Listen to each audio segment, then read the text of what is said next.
जीव हमारी जाति है, मानव धर्म हमारा। हिंदू मुस्लिम सिख ईसाई धर्म नहीं कोई न्यारा। जो प्रसंग चल रहा था कि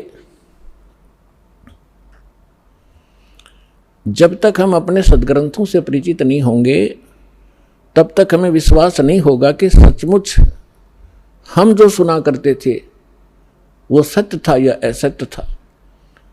क्योंकि आज हम शिक्षित हैं, सदग्रंथ हमारे पास हैं, जिनके ऊपर आज तक हम लाखों वर्षों से आधारित रहे हैं। और आज वही हमें क्या संदेश दे रहे हैं तो एक मिनट में समझ जाओगे, क्योंकि परमात्मा ने आपको शिक्षित बनाया है।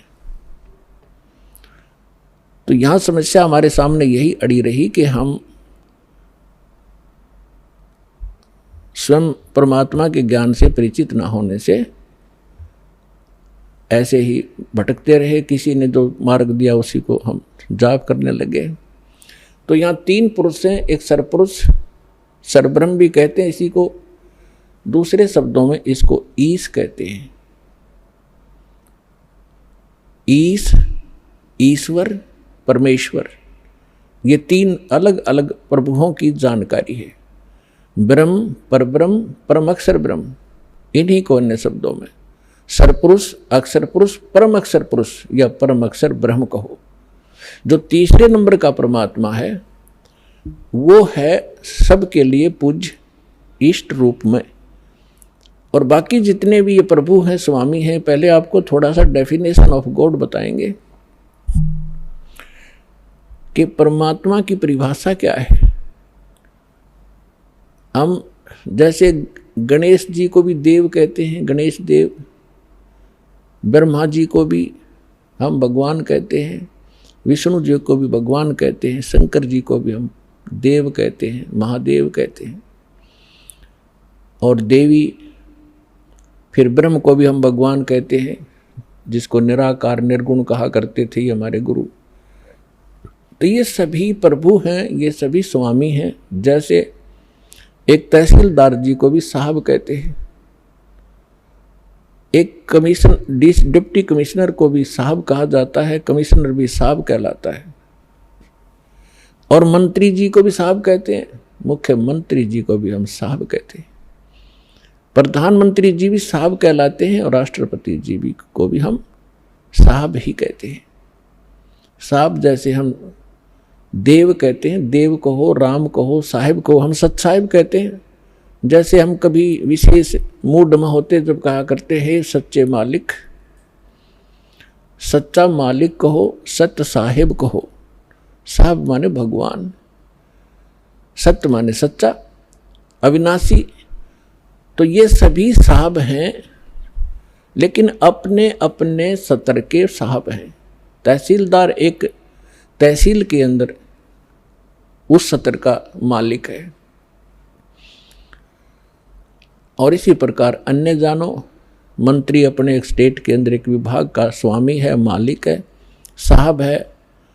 इसी प्रकार मुख्यमंत्री एक राज्य का साहब है, प्रधानमंत्री कई राज्यों के ऊपर मालिक है, साहब है।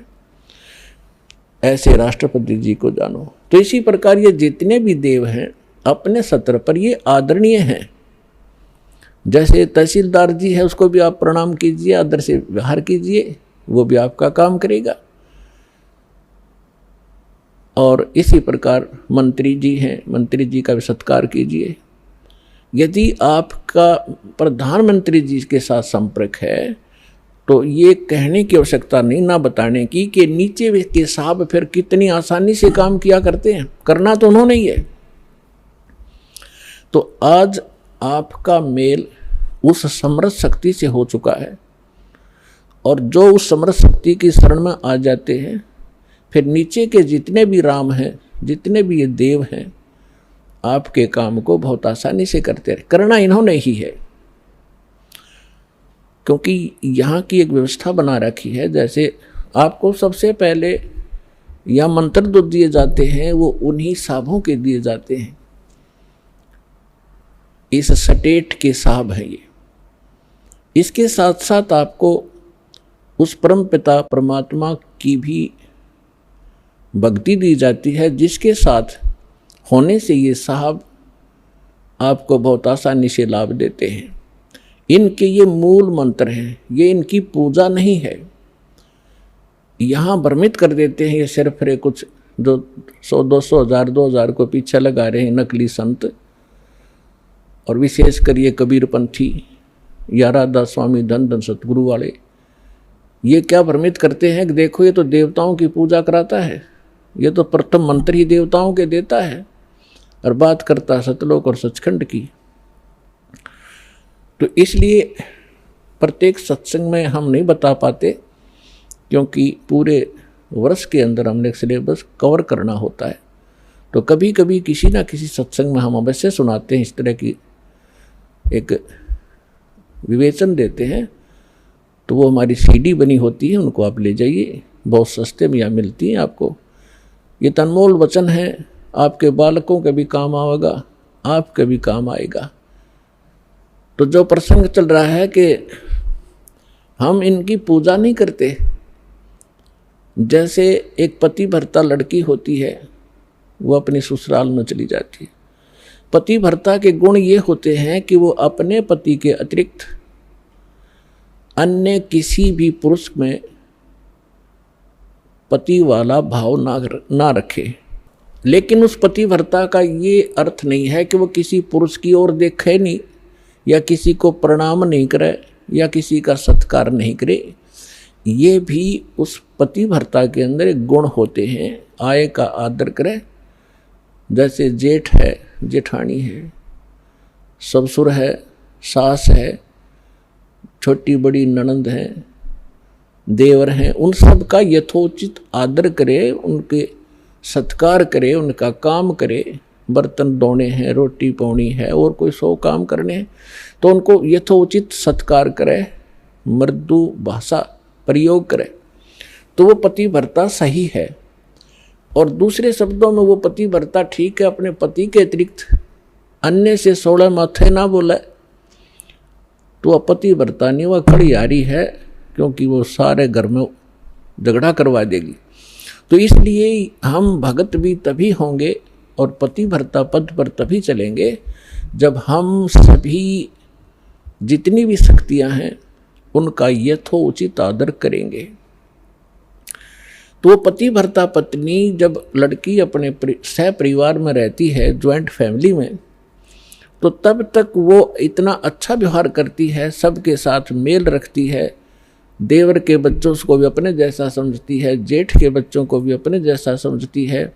उनको ऐसा नहीं लगता कि जैसे हम पराये से हों। तो लेकिन उसका जो भाव है अंदर से, वो अपने पति के साथ होता है, और उसका पता उसको तब चलेगा जब वो डिवाइड होंगे, भिन्न भिन्न होंगे भाई, तो तब पता चलेगा उसकी आस्था किसमें थी। अपने हिस्से के सारे कटोरी गिलास चम्मच तक उठा ले जाएगी, अपने मकान में धर लेगी, एक चम्मच भी ना छोड़ा दूसरों की ओर, और अपने पति के साथ चली जाती है। तो उस समय उस पतिव्रता का पता चला वह पूजा किसकी करे थी। तो इसी प्रकार हम यहाँ एक सह परिवार है हमारा, ये ब्रह्मा विष्णु महेश, ये देव हैं और यहाँ के अधिकारी हैं। ये एक विभागीय मिनिस्टर हैं इस एक ब्रह्मांड के अंदर। ब्रह्मा जी रजोगुण विभाग के, विष्णु जी सतोगुण विभाग के, और शंकर जी तमोगुण विभाग के। और इन अन्य जो देव हैं, जैसे गणेश जी हैं, दुर्गा जी है, इनके भी हमारे इस अध्यात्म मार्ग में बहुत सहयोग है। आप सुन रहे थे जगत गुरु तत्वदर्शी संत रामपाल जी महाराज जी के मंगल प्रवचन। अधिक जानकारी के लिए विजिट कीजिए हमारी वेबसाइट www.jagatgururampalji.org।